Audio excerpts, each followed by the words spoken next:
Alright everybody, welcome back to another episode of How to Make Your Geo Metro Faster. I'm going to flip the camera around. I'm going to kind of show you what we're going to do today.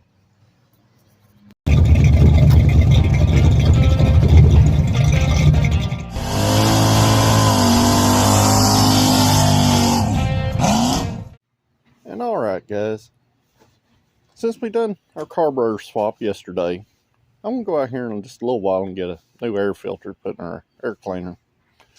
But the ignition curve on these cars is suited more for fuel economy than performance. Usually, personally, I like to run my stuff on locked out timing.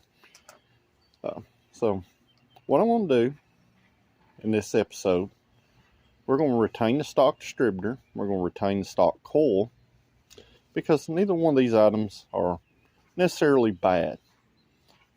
E-core type coils usually put out a lot of voltage, and we have a magnetic pickup or a Hall effect in our OEM distributor. So what I'm going to do, I'm going to add what you call an HEI module, which would be for your 74 all the way up until the late 80s Chevrolet products. These are easily adaptable to other stuff.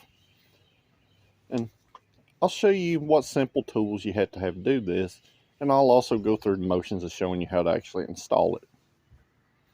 And then in this video, we'll test it again and see if there's any gain or any loss, like we have in all these How to Make Your Geo Metro Faster videos.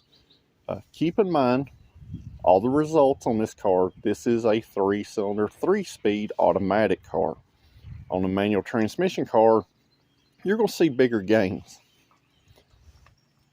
Project Blue Balls here is still over a second faster than an automatic car.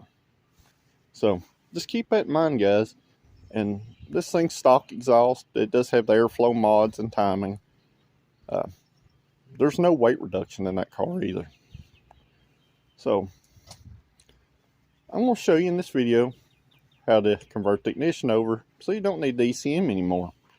And at this point, we won't need the ECM for anything other than to turn the fuel pump relay on. But let me show you what supplies you need to perform this, and then we'll go through the motions of how to actually install it. Alright guys, adding an HEI module or an aftermarket ignition module to one of these cars is super simple. Technically all you're going to need is a module itself, which this module is older, as you can see. This is actually an Excel 35361 part number module. Cheap parts store work just as fine, may just not last as long. I do like the Excel stuff. They do have an increased dwell time, which means more spark from your coil. Small soldering iron, some solder. You're going to need some spade connectors to connect to your module. I'm going to have to modify this, but what we're going to do, this will be our mount for our module. And I like to use aluminum. So you have a heat sink. And you're going to need to put some heat paste on the bottom of this module to your aluminum heat sink. Usually a 9-degree bracket on these cars works fine. Just use one of the bolts in the firewall.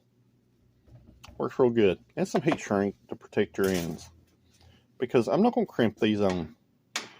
Crimping gives some undesirable results sometimes.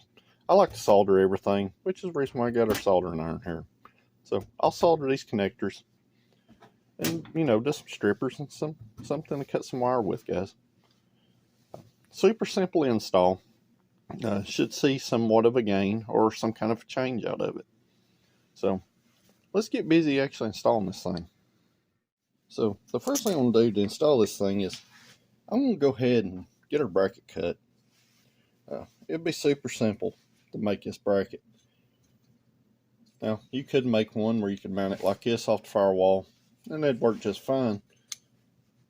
I'm going to use some of these pre-existing holes that are already in this bracket. There's actually only one that lines up, but we got a second one right here.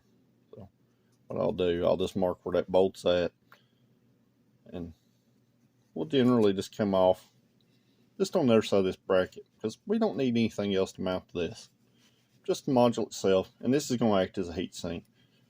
This is 1/4 inch thick aluminum. So basically, I'm just going to cut our bracket off. I'm not going to show y'all how to do that. It's pretty simple stuff. You can use a hacksaw if you need to cut this.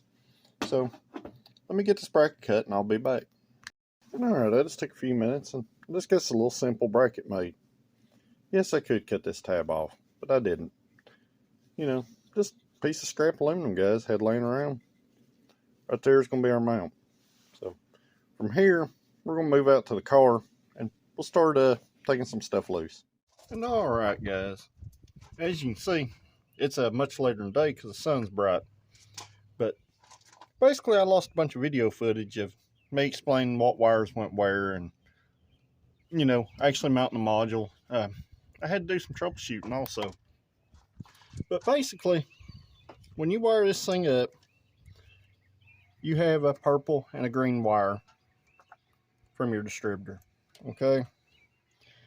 I had to extend these wires just a little bit to reach back here to my module because I wasn't happy that the harness was tight. So basically, your green wire is going to go to pin G, and your purple wire is going to go to pin W on the HEI module, which are the 2 pins on this side. Your negative side of your coil is going to go to pin C, and your 12-volt power source, which should be pulled from the hot side of your coil, goes to pin B. So I got this stuff mounted up, and as you notice, this is not the same module. I had to go to the parts store and get another one because the one that I had I thought was bad. Turns out it was some of my own bad there. We also changed coil, which this coil is not no stronger than the factory one. This one is advertised, which it may actually be stronger. This one's advertised 60,000 volts. I've had it for a while, but as you can see, I've not even really tightened the connections up on it. I just got them kind of ran down. So basically, you need to say your coil. You're going to cut this one from your harness. I've got a tack on this car. This is a tack wire. And like I said, this goes to pin C. Your hot wire for your factory coil is a black and white wire. The brown and white wire is the negative side. So I tied in, I soldered these connections together here. The black and white goes to this white wire that I added, goes to our battery voltage over here. So other than that, super simple. I got to remember to tighten these things up because that ain't gonna work like that. But the car does run. While I was at the parts store, I did grab a new air filter, and as you can see, there's a pretty big difference there. So the reason why I was having problems troubleshooting this car, and I didn't have spark for some reason, somebody's replaced the pickup in this distributor and the air gap was too wide for the HEI module to pick up the signal. Now this car has had some random issues, and I wonder if the pickup air gap has been the problem the whole time. If you'll also note that I did slot the distributor and we're almost out of complete adjustment right here. When I set the ignition timing on this thing, when you start it up, you're only going to have base timing. With the distributor full advanced, it only had about 10 degrees. 10 degrees isn't going to be good for performance. So I slotted the distributor. I will modify this later, and I'll show y'all how to modify this when I get it modified how I want to. But basically right now, I got the timing set to about 30 degrees. Total advance. Yeah. On V8 stuff, that's usually a good starting point. So I can take timing away from this point as I need to. So we're going to start out with 30 degrees of advance, and we're going to see if we got a gain from our ignition mods. One other thing I am going to do, I am going to change spark plugs in this car. I found some NGK platinum plugs that I had left over from the turbo 3-cylinder car, and I'm going to swap those into this. Not that there's anything wrong with the plugs that are in it. They're just not the correct heat range for this engine. And since we now have timing, I want to make sure we get the correct heat range plug in it. So basically, it's been kind of a day. Kind of went over and dotted all my I's and crossed all my T's. But made some pretty good progress. Well guys, I'd like to say the ignition made some kind of pickup difference. But I've still been working on tuning on this carburetor. And I about got it tweaked out. Super close. I still got to get it leaned out just a hair up top.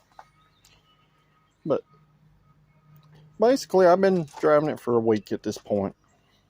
Since I made the video that's earlier in here. But with anything, I've been playing with jets, and I've been playing with booster clusters for these here. Basically, it takes some tinkering with carburetor to get everything really quite happy. So basically, I'm not going to say that we didn't gain anything from the ignition, or we did gain anything from the ignition. Once I get the tune 100% straightened out, we'll go from there. I did compression check the motor again, and we've lost about 20 psi on cylinder 2. So more than likely the head's going to have to come off of it, and I may go ahead and re-ring it at that point. Just make sure we got a good fresh base. I am going to go max effort in a first before we did turbo motor. So stay tuned guys. There's way more on how to make your Geo Metro faster.